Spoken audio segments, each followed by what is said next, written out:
क्या आपने कभी ऐसी फौज की कल्पना की है जिसमें फौजी तो होंगे लेकिन उनका कोई रैंक नहीं होगा, कोई पद या डेजिग्नेशन नहीं होगा? क्या आपने कभी ऐसे फौजियों के बारे में सोचा है जो फौज को अपनाने से पहले ही बेगाने कर दिए जाएंगे? क्या आपने देश के लिए लड़ने वाले ऐसे सिपाहियों के बारे में सुना है जो सरहद पर लड़ने के दौरान इस बात के लिए ज्यादा परेशान रहेंगे कि उनकी नौकरी जाने वाली है? क्या आपने कभी ऐसे सैनिकों के बारे में सोचा है जिन्हें अपनी सेना में रहते हुए या सेना से जाने के बाद भी ना तो कोई कैंटीन सुविधा मिलेगी, ना ही कोई मेडिकल सुविधा? क्या आपने कभी सुना है कि सांसद तो 5 साल तक के लिए हो सकते हैं पर सैनिक सिर्फ 4 साल के लिए हो सकते हैं? क्या आपने कभी सुना है कि सांसद को तो 5 साल के बाद पेंशन मिल सकती है लेकिन सैनिक को 4 साल की देश सेवा के बाद पेंशन नहीं मिल सकती है? ये सारे अविश्वसनीय, अप्रत्याशित और असंभव काम को कर दिखाया है नरेंद्र मोदी सरकार ने। इसीलिए आज मेरा आप सबसे व्यक्तिगत निवेदन है, अगर आप कट्टर देशभक्त हैं, भारत माता के सच्चे सपूत हैं, तो आपको आज की ये रिपोर्ट, आज का ये वीडियो न सिर्फ पूरा देखना होगा बल्कि इसे अपने एक एक मित्र, परिजन तक भी पहुंचाना होगा, क्योंकि आज बात देश की है, हम सबके भारत की है, भारत की सुरक्षा की है, भारत की संप्रभुता की है। आज बात हो रही है मोदी सरकार की बेहद प्रचारित, प्रतीक्षित भारत के अग्निवीर योजना की।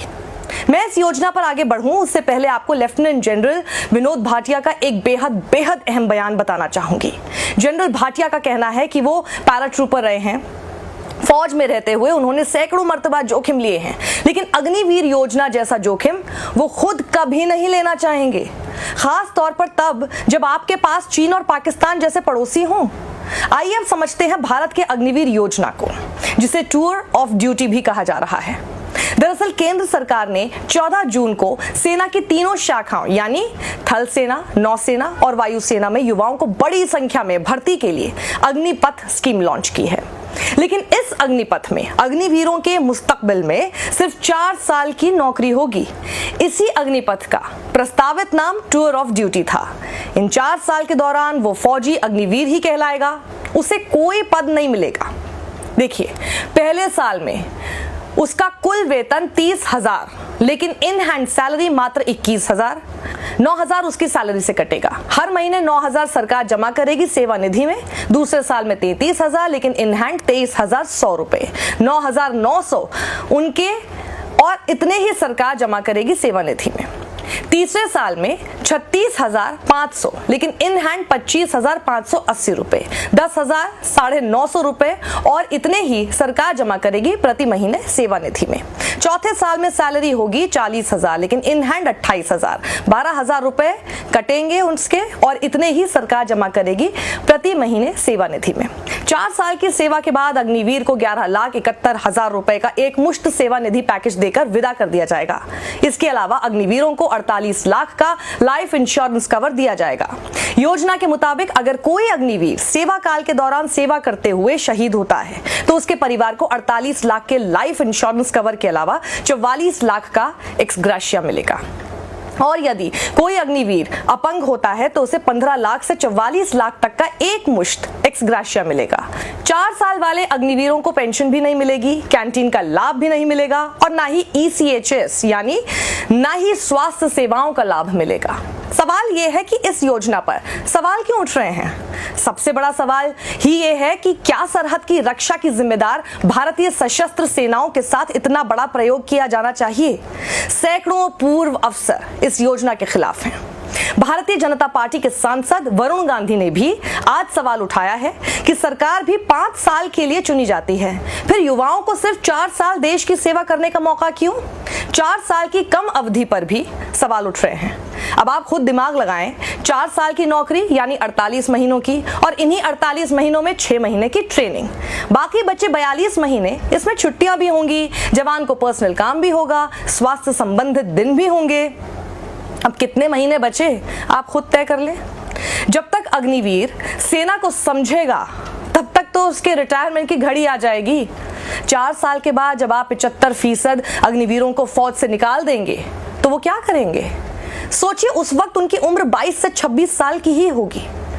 रक्षा मंत्री राजनाथ सिंह कहते हैं यह कदम तनख्वाह और पेंशन का बजट कम करने के लिए है, लेकिन जो युवा 22 से 26 साल की उम्र में बेरोजगार हो जाएंगे, वो भी सेना से प्रशिक्षित, तो उन्हें आप कैसे संभालेंगे? ये भी एक अहम सवाल है। देश के पूर्व वित्त सचिव अरविंद मायाराम ने ट्वीट करके कुछ बहुत बेहद गंभीर सवाल उठाए हैं। उन्होंने लिखा है कि 1980 के दशक में पंजाब में आतंकवाद बढ़ने की एक बड़ी वजह यह भी थी कि सैकड़ों पूर्व फौजियों ने सरकार के खिलाफ हथियार उठा लिए थे, जबकि उस वक्त जवान 35 साल की उम्र में रिटायर हो रहे थे।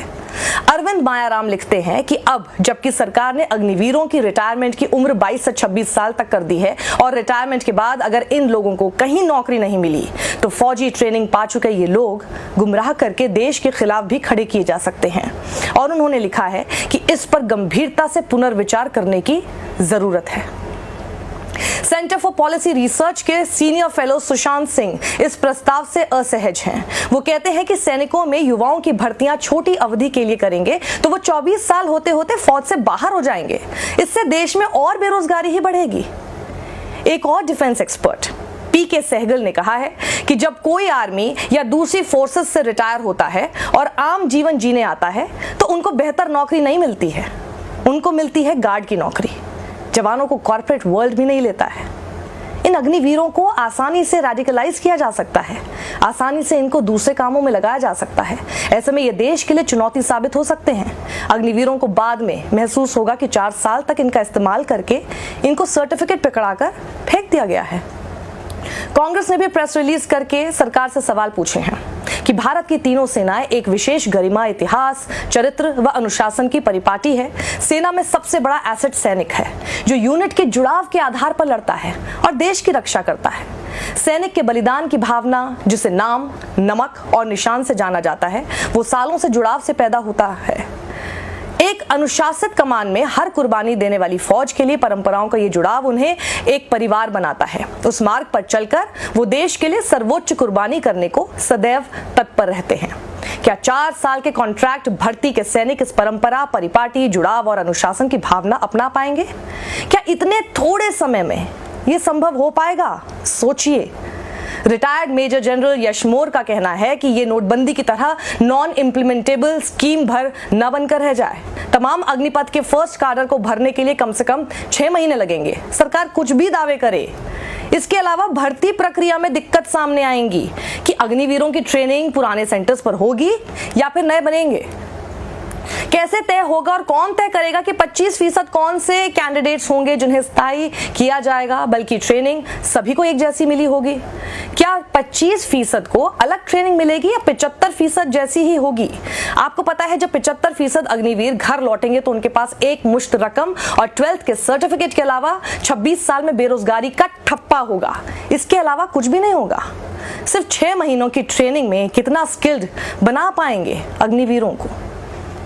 सेना में armoured, mechanized, EME, signal, infantry, engineers और एयर डिफेंस में काम करने के लिए 7 से 8 साल लग जाते हैं। तो ये सब 6 महीने में कितना सिखा पाएंगे? और उनका क्या होगा जो सेना में जाने का सपना वर्षों से संजोए बैठे थे? ये सब ऐसे सवाल हैं जिनके बारे में सरकार को सोचना चाहिए और कम से कम राष्ट्रीय सुरक्षा जैसे अहम मुद्दे को जुमलेबाजी और भारी भरकम शब्दों से दूर ही रखना चाहिए। मोदी जी, आपकी सरकार कह रही है युवाओं को रोजगार मिलेगा। मैं तो सिर्फ इतना ही कहूंगी, ध्यान से सुनिएगा। Professional militaries usually don't run employment schemes. सत्यमेव जयते।